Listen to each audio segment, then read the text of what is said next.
We aren't always at the top of the food chain out here, whatever people like to believe. Rangers get taught rules for that. Don't keep food in your tent in bear country. Hang it high. Keep a clean sight. Rules for the predators we already know about. This is my account of the summer I found out there are predators we don't have rules for yet, and what draws them in. Somebody flagged me down at 2 in the morning, standing barefoot in the middle of the loop road, and he didn't move until my truck stopped. He told me something had been crouched at the foot of his daughter's tent, low to the ground, watching the two of them sleep through the mesh, and that its eyes had caught what dim light there was and thrown it back pale and green, the way an animal's will. It hadn't run when he sat up. It had simply stopped being there the instant the bathhouse porch light down the row flickered on, the way it does sometimes when the transformer hiccups. He wasn't hysterical about it. He described it the way you'd describe a car accident to an insurance adjuster. Flat, specific, embarrassed by his own precision. The eye shine, he said, more than once. Like that was the detail he couldn't get past. There'd been a sound, too, he thought, low and clicking, like something running its tongue over its teeth, though he wasn't as sure of that part. Gone the second the light came up.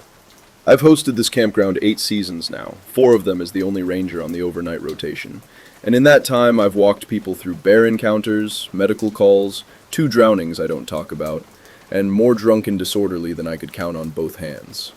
I know what fear sounds like when it's inventing itself, and I know what it sounds like when it isn't.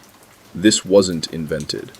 I checked his family's site myself. Nothing in the grass, no tracks in the dew, 10-zipper still done up from the inside the way you'd expect if nothing had actually gotten close. I logged it as probable wildlife, because that's what the paperwork calls for when there's no evidence and a reasonable person needs a category to put a scare into. I might have left it there if it had been the only report. It wasn't. 2 more came in before sunrise, from opposite ends of the loop, from people who hadn't spoken to each other and had no way of comparing notes. A man camping alone near the far bend woke to find the side of his tent slid open in one clean line at about knee height, and something crouched right there at the foot of his sleeping bag. He said his hand found his phone before his brain caught up with what he was looking at, and the screen lighting up was enough. Its eyes caught the glow and threw it straight back, and it didn't run. It held there and looked at him, he said, for longer than made any sense, before it turned and let itself out through the tent's actual zippered door instead of the slit it had already cut, unhurried, the way you'd leave a room you were finished with. He'd left a lantern burning on his picnic table past 10, he told me later, sheepish about it. A retired couple near the bathhouse walked me out to their truck and stood there, pointing at nothing in particular, describing the same low shine they'd seen crouched near the bumper.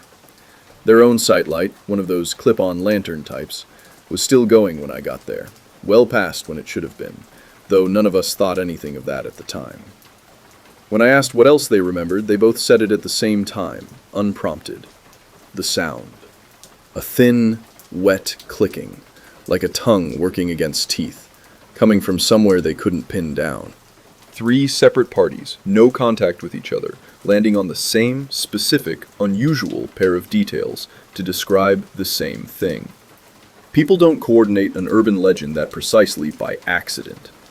Something had been seen and heard by enough different eyes and ears independently that I stopped being able to file it under probable wildlife in my own head, even while I kept writing that phrase in the log, because I didn't have a better one yet. I walked the loop 2 extra times a night for the better part of a week after that. Nothing. No reports, no dog barking at nothing, no man standing in the road in his socks. Just me and the truck's low idle, and the kind of cold that gets into a gravel road at 3 in the morning, breath fogging in the headlights. Every empty site looking exactly like an empty site is supposed to look. I wasn't careless. I was doing what 8 seasons of this job teaches you to do, which is trust the data over the dread. The data said quiet, and quiet could mean either of 2 things: that it had never been much more than a story getting away from itself, or that whatever had caused it had simply moved on to some other stretch of the county. I figured it was probably a combination of both. Campfire talk does that to a place sometimes. One good scare story gets told over enough sites, and by the 3rd retelling, half the campground's seen something that never happened at all.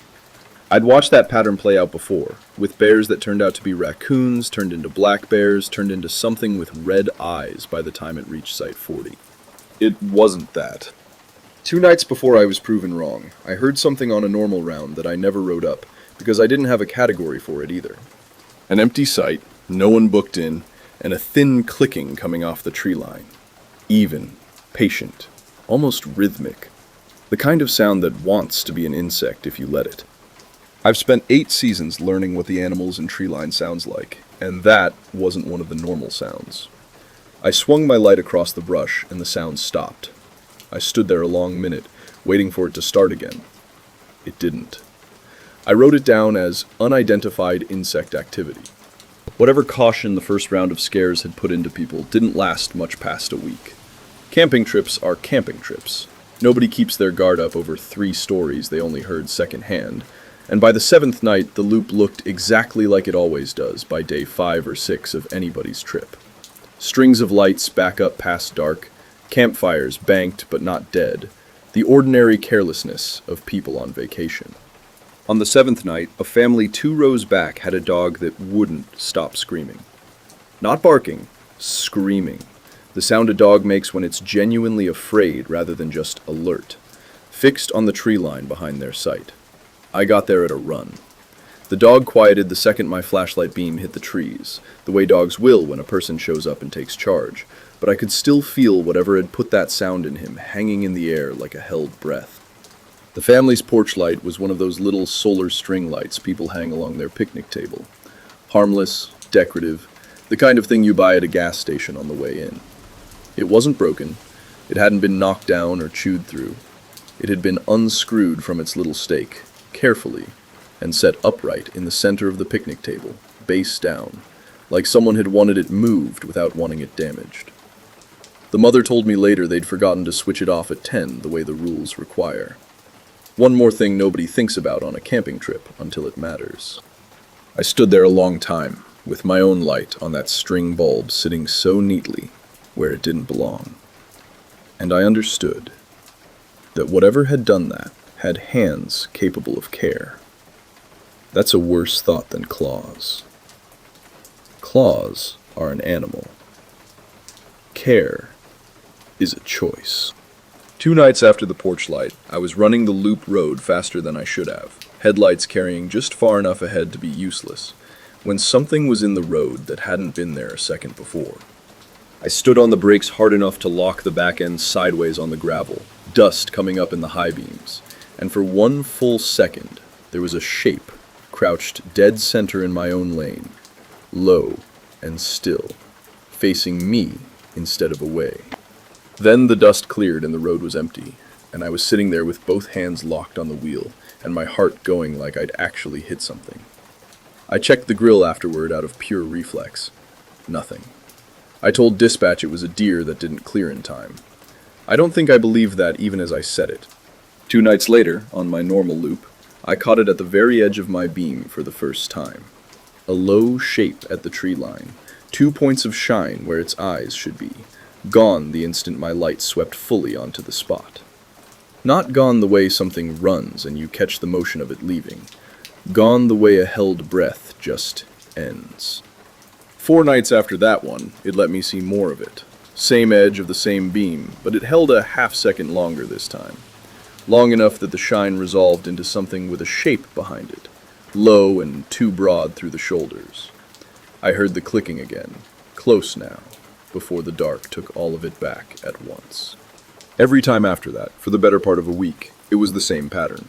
Always a little longer, always exactly 1 blink ahead of wherever the light actually landed.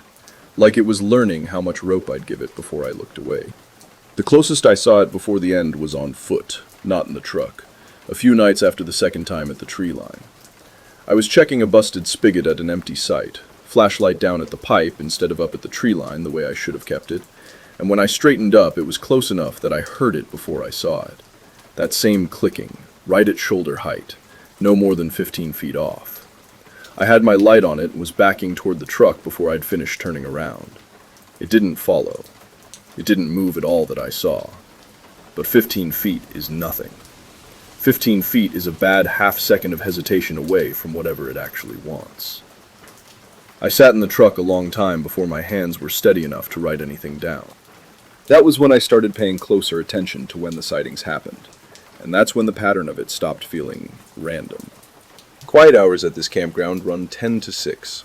Past 10, sight lighting comes down to the low path lights along the main loop, and every camper is supposed to kill anything of their own right along with it. String lights, lanterns, the works. It's the same line on the same laminated card as the curfew itself. Most people just never read past the part about noise. I don't run a spotlight patrol past that hour because half my job at night is not waking people up who are trying to sleep. That cutoff is posted at the entrance station, printed in the site map every camper gets handed at check-in, repeated in the little laminated card zip-tied to every picnic table. It is, by design, the most publicly available piece of information at this entire campground. It also hasn't looked like this for very long. The campground's older than I am. The woods past the tree line are older than the county's had a name for them. But the card itself, the specific 10 o'clock light cutoff printed on it, only got added a handful of seasons back, after a liability review. Everything else out here is old. That rule isn't. It took me longer than it should have to see it, mostly because I kept looking at the wrong half of the rule. I'd been thinking about the dark, the gaps in the path lighting, the stretch of loop road that goes black at 10.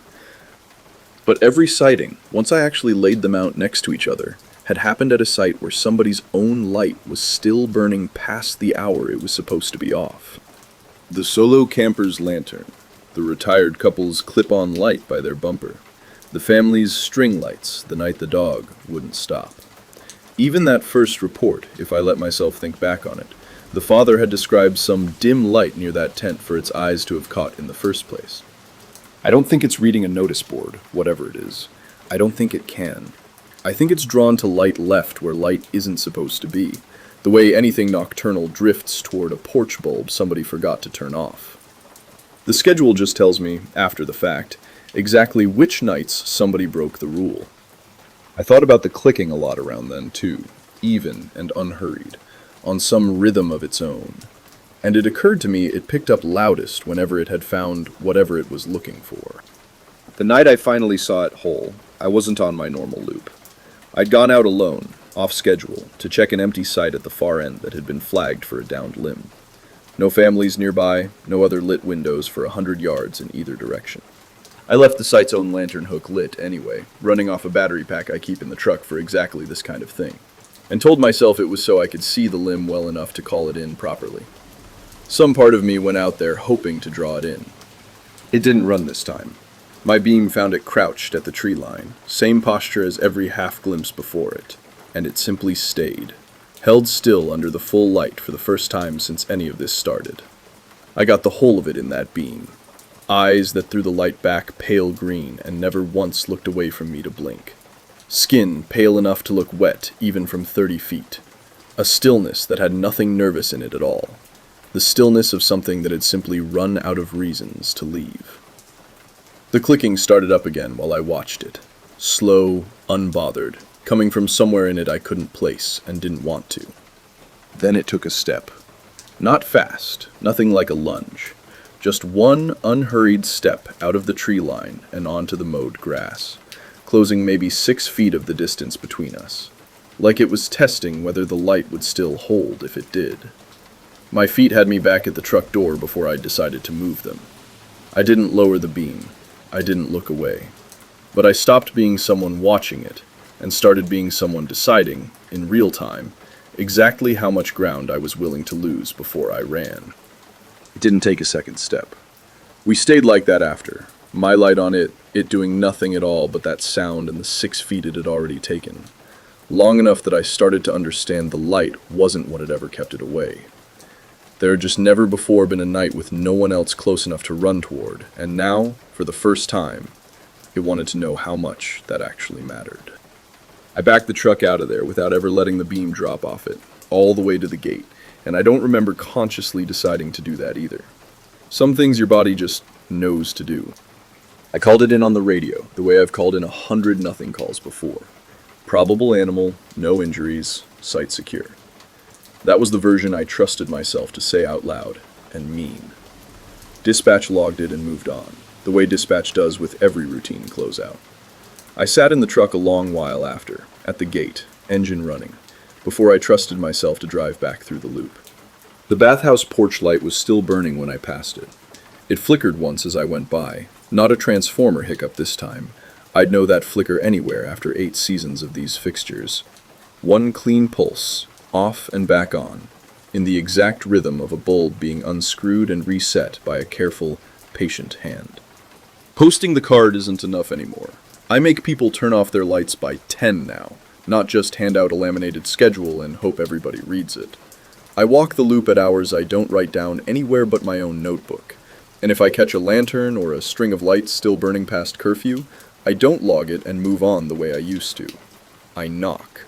I stand there until it's off. I can't take the sign down. Families still need the cutoff printed somewhere. But the sign was never going to be enough by itself, and I know that now. Some nights, the light by the bathhouse still flickers. One clean pulse, off and then back on.